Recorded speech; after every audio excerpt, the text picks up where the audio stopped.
FiddleUP. I am Emerald Ray, and I'm very excited to work on this tune. It's called Scotland, but it is not a Scottish tune at all. It's a bluegrass tune, but it does sound very Scottishy. Bill Monroe took great pains to make this tune sound actually Scottish, which is why I really love it so much.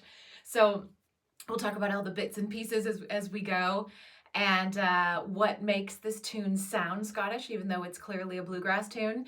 It's so Scottish in its flavor that it's actually really difficult for me to get out of my Scottish habits and try to do some American old-time bluegrassy stuff. It's very much a Scottish tune. So well done, Bill Monroe. So this tune is in A major for the whole way through, and there's different versions of this tune. It's not an incredibly common bluegrass tune, although a lot of people play it. It's just it's one of those ones that people know. It's like I don't find that I run into it terribly often, but that may be because I'm just not heavily embedded in the bluegrass world. I'm kind of all over the place all the time. So I really love this one. It is one that people know. So if you do find bluegrass musicians, they will definitely know this one. So it's, just one of those kind of classic tunes that has come, it's just like borrowing from the older traditions and coming forward, which is a lot of what bluegrass is. Bluegrass was kind of, very much a product of that time and tying together all these different genres. So I really love this tune as a good shout out to Scotland and Scottish music in bluegrass, because there's a lot of it in there. If you listen to bluegrass music, there's a lot of different modalities and things like that, and that's actually what I'm playing up in this version of the tune. The original recording, I think, correct me if I'm wrong, was in straight up A major, and I've gone with a version that's in the C part, that's going for that more modal shifty thing that we like to do in Celtic music. So we'll talk about all of that as we go. It's a 3-part tune, which is, again, very Scottish to have more than 2 parts. So well done again. So, and it sounds very bagpipey. It's almost hard to take this tune away from the double stops, even though I'll go through what the tune is.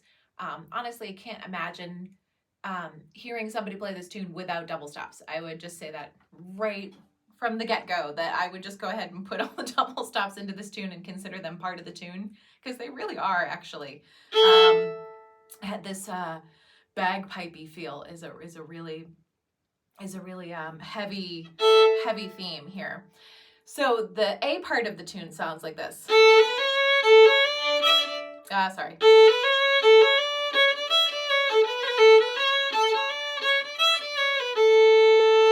So very easy, just going from. So that's just all up and down the A major scale. So that's A, B, C sharp, and then down to the A again, A, C sharp, D, and then down to the C sharp again, and to the D and the E.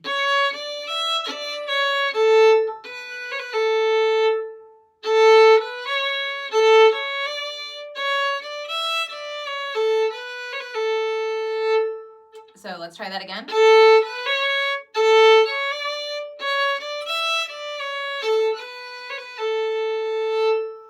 And so you can add that little trill in there. You can take it out if you don't want it, but I would go ahead and keep it in there.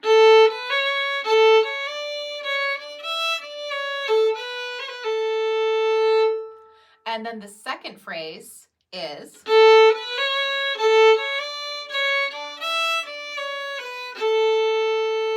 So even easy, the same as the first phrase, even easier, just walking down the scale there at the end. I'm sorry.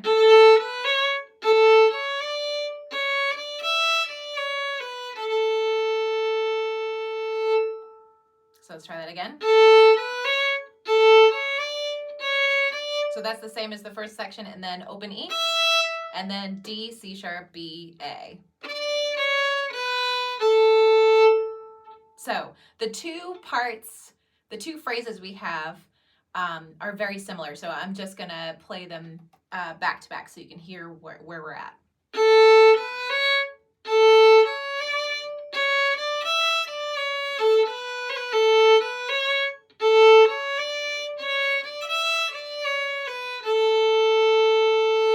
So very easy, very, very, very, very easy. So as we've got that, I would say, let's try to throw those double stops in there.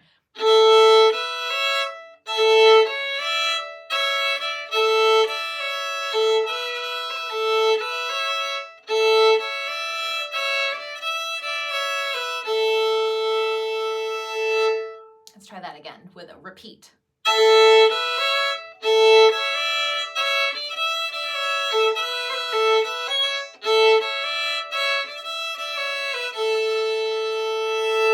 So if you're copying my bowing there, I'm being a little bit blocky with it on purpose because that really kind of is what gets this kind of galloping feel going on in this tune. You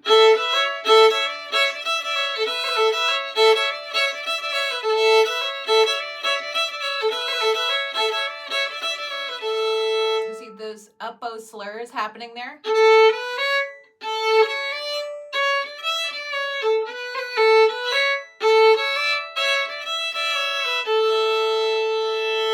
You don't have to do it exactly verbatim what I'm doing, but I would get those up bow slurs going. Try that out and see how that feels, because it kind of gets this real upward lift going, as opposed to if you were going to go.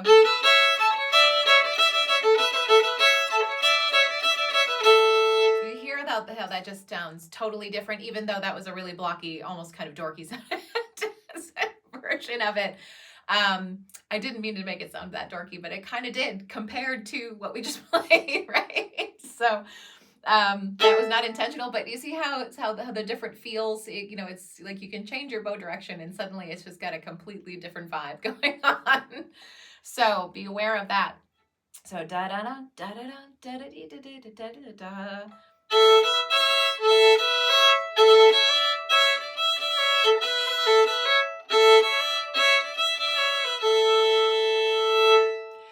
So voila, that is the A part right there. That is all it is. We're just going to do that twice or maybe even 4 times. I don't know. I've lost count. Let's try that a little bit faster and see how many times I do it. You can decide how many times you want to do this. I tend to double things up, so I'm doing it probably the maximum amount of times.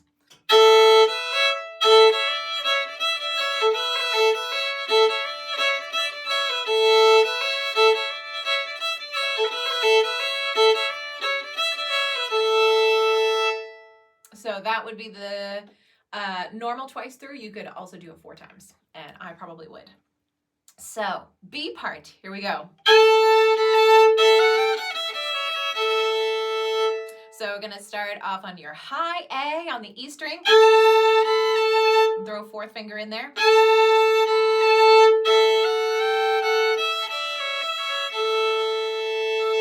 So we've got that G natural going, giving us a little modal feel.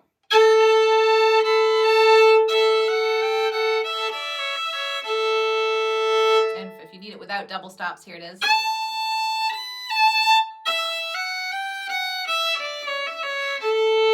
So high A to B, open E to the open E, F, G. And now we're on the A string, D on the A string. And we're gonna do a little 4th finger trill, which sounds really pretty. And Bill Monroe played it like that. And he was really trying to get that kind of pipey, ornamenty sound going. So we got a C sharp, and you've got a 4th finger popping up there. And then open A.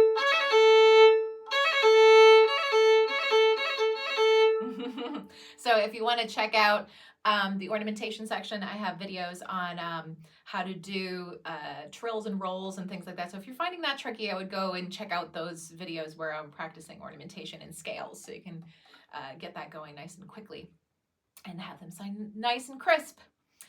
So let's start from the beginning of the B part here. So I got to give it a nice hearty slide there. Why not? You know, that's kind of an Irish thing to do, to slide up. They do that a lot in old time too, but that right there is just feels very Celtic to me.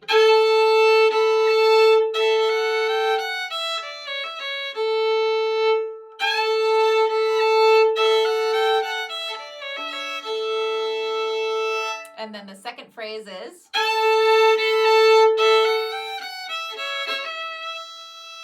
and so even easier than the first part, just a repeat, but a little variation here.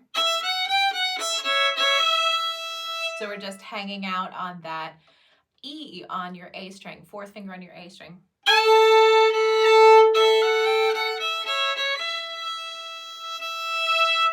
And then, so we're going to continue on. First phrase is exactly the same as the third phrase is exactly the same as the first phrase.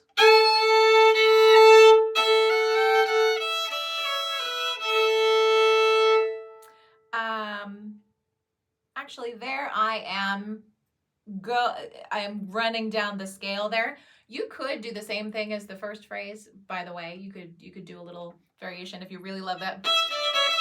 You could do that again, but I've chosen to instead do a little variation, and which is kind of harkening back to the A part.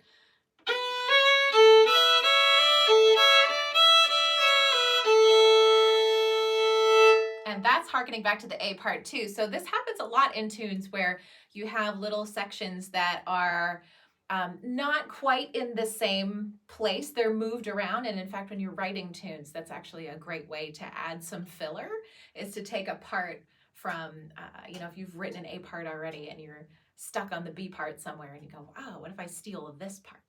And just throw it in there. Little pro tip for you.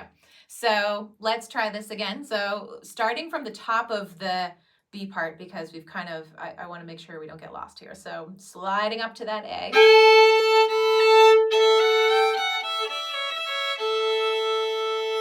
And then the second part is.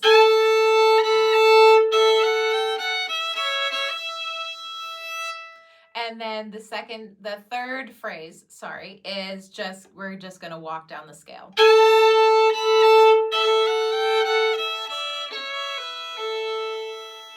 And then the fourth phrase is.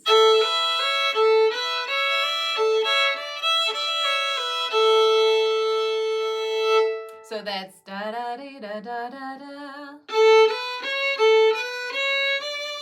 And then to the open A again.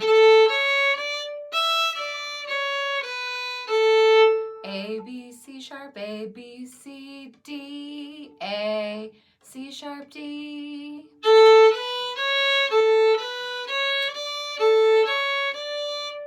And that phrase right there is very pipey. And it's kind of adding an A instead of what would have been. Would be how you would normally do that, I think. It's kind of like adding a random A is very pipey, because it kind of going back to that root all the time, doing all these weird kind of skippy lines where you're constantly hitting that A. That's a very Scottish pipe sound. So again, well done, Bill Monroe, for really getting Scottish music in this. I love this so much. So hitting that A there, that just hitting all the good notes. And then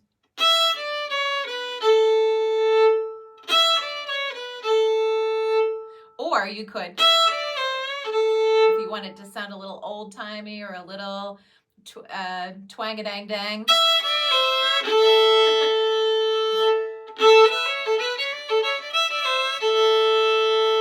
So yeah, that together sounds, I can hear both influences in there, and that makes me excited. So I love nerding about all this stuff. As you can tell, all this cross-genre behavior.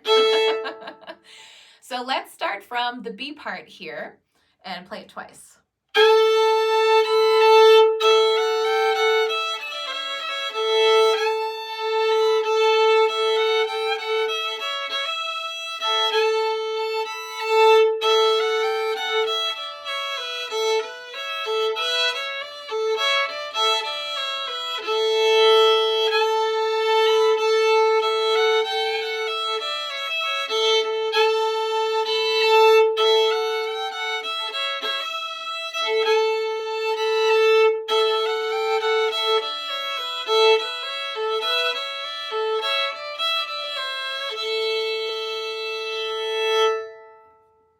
So that is the B right there. And again, you could double that up and play that 4 times if you want to just keep going with that.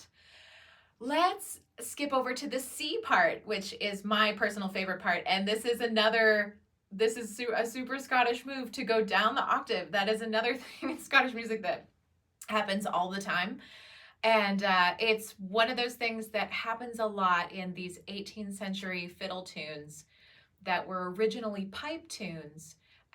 But it has an octave skip, which doesn't make any sense, because if you look at a bagpipe chanter, they only have 9 notes. There's only 1 octave. So it's a little funny at first when you're looking at it going, but why are there 2 octaves? And that is because back in the day, fiddle players used to cross tune their fiddles and play the tunes in both octaves, because we can, so why not? And it would add some arrangement value and some interesting things going on. So fiddle players in Scottish music often skip down an octave. So just if you're playing with another fiddle player, that's a very common thing to do, to have one fiddler drop down to a bottom octave. And it sounds really cool to have this twin fiddle octave thing going. So that's just something that we do in Scottish music. And you can see that in a lot of these 18th century tunes that got written down that way, or were that way. It's just kind of like, what came first, the chicken or the egg? I don't know if that tune was written like that, or that's just how it kind of rolled over the centuries and became that. Who knows? Who knows? But there are a lot of tunes where they jump down an octave like this. And I've heard versions of it. I've heard, a Bill Monroe version of it where it starts off on a very distinct, C sharp on the bottom. So it's definitely this kind of almost train, like choo-choo train sounding.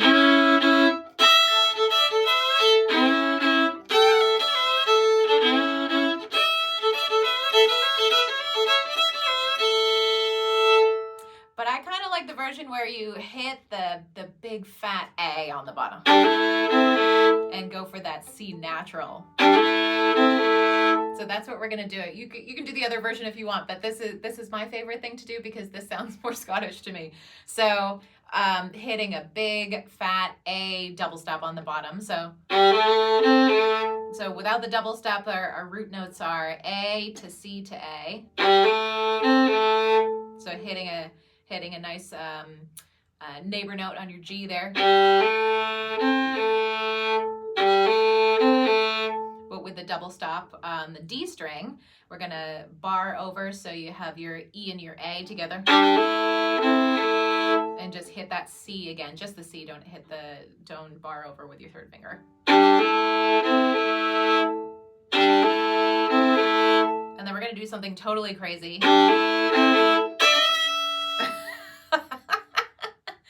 And this is where it sounds twang-a-dang-dang again. I love it. So we're gonna slide up with a 4th finger into the unison. And I would not worry about milking this too badly. It would be too hard to make this sound more ridiculous than it actually is. If you want it to sound clean, then I would just start from a half step below and slide up real quick. But if you want it to get a little squidgier, squidgy is a technical term. You really can't go wrong with that one. It would be hard to make that sound weird. Slides are funny. I have another video in the ornamentation section on slides, and they can sound goofy sometimes, but actually this one would be hard to make it sound goofy. It kind of is goofy naturally. And I would suggest going for that 2nd finger one too. Why not? So this sounds very old-timey to me, but it still has that, again, rocking back to the A. That's still very Scottish pipey. So we're sliding up to the E. So I'm sliding. It looks like I'm sliding both fingers. I'm actually supporting my 4th finger with my 3rd finger here. That's why if you can see, that's why I have the 2 fingers together like that. I'm using my 3rd finger as a support.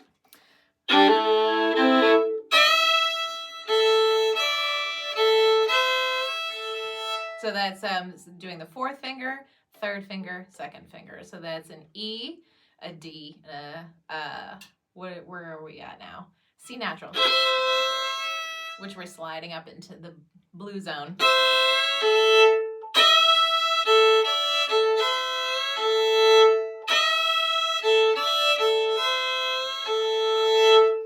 So from down on the bottom.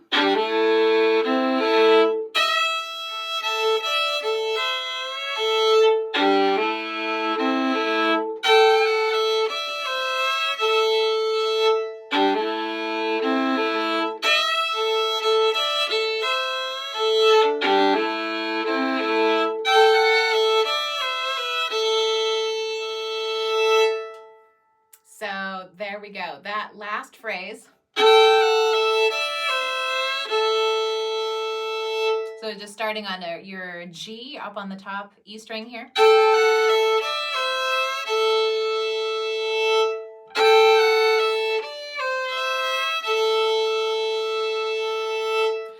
And then for the, so we have.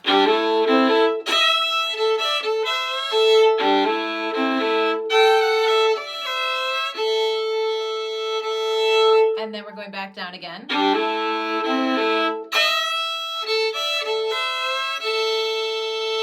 And then the last phrase.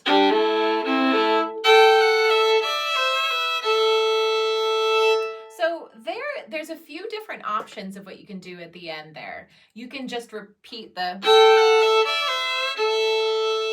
or you can play. Or you can actually skip all of that and do a tag at the end, which is when you kind of bring back a part of the A part. So you can skip that last phrase and play that phrase again. I know that's really confusing, but that's a really common thing that happens. It's called a tag.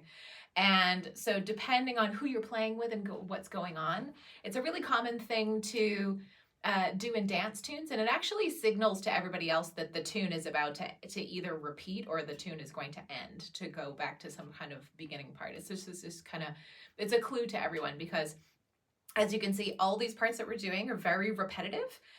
They're not structured like a Scottish tune necessarily would. Scottish tunes tend to have some kind of arc and a big beginning and an end. They tend to. And this one is a bit more blocky and repetitive.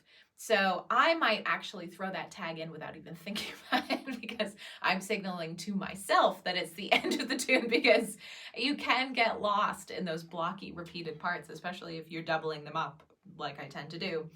So anyway, long story short, let's do this.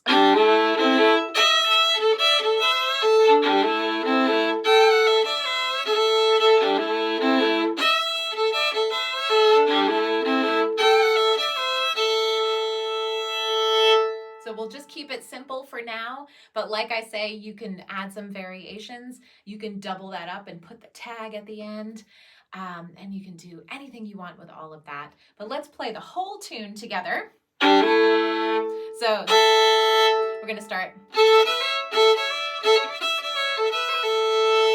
And then the B part is. And then the C part is. Okay. 1, 2, here we go.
let's actually go ahead and do that a little bit slower.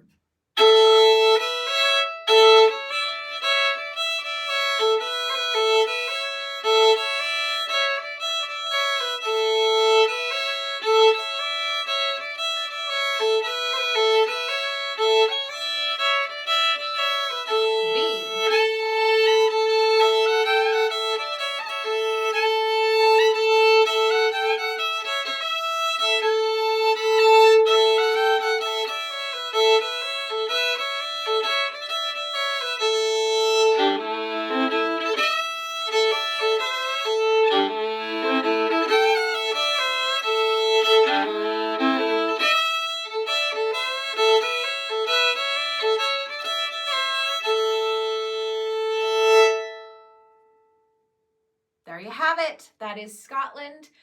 So if you want to move this forward, I would say go ahead and make it wicked fast. Because I'm from Boston, so I'm going to make it wicked fast. So this one, Bluegrass is funny because it doesn't have a real solid dance tradition. It sort of comes from old time where there's a flat footing tradition, but Bluegrass tends to go like shot out of a cannon fast. So that is where you would be trying to get to. I would highly recommend that you add some groove and some danceability to it. Even though a lot of that has been lost in the bluegrass tradition. It's actually the same thing with Shetland music. If you listen to Scottish music from Shetland, they lost their step dance tradition at some point, and the music just ran away with the wild horses in terms of speed. The rest of the Celtic and old time world is still like adhering to the dance style and getting yelled at by dancers who don't want to break their legs dancing too fast. So in places where you have a solid dance tradition, where you have somebody that you're working with who's going to give you the stink eye if you play too fast, there's a lot of attention to the groove and the speed and the lift and all of these dance terms. Bluegrass kind of doesn't have that, but like I said, there's pockets of Irish music and Scottish music that's sort of lost that as well, and they have the same problem where it's just kind of like it's just very ahead of the beat. Like there's kind of just like it just kind of goes faster, faster, faster, faster. So we're going to actually do that. Instead of worrying about danceability, we're going to actually just try to go faster. So what I mean by that is make your movements smaller every time you're trying to go faster. Try to tighten everything up, not body-wise, but just try to make your movements really small. The smaller you can make your movements, the faster that you can go.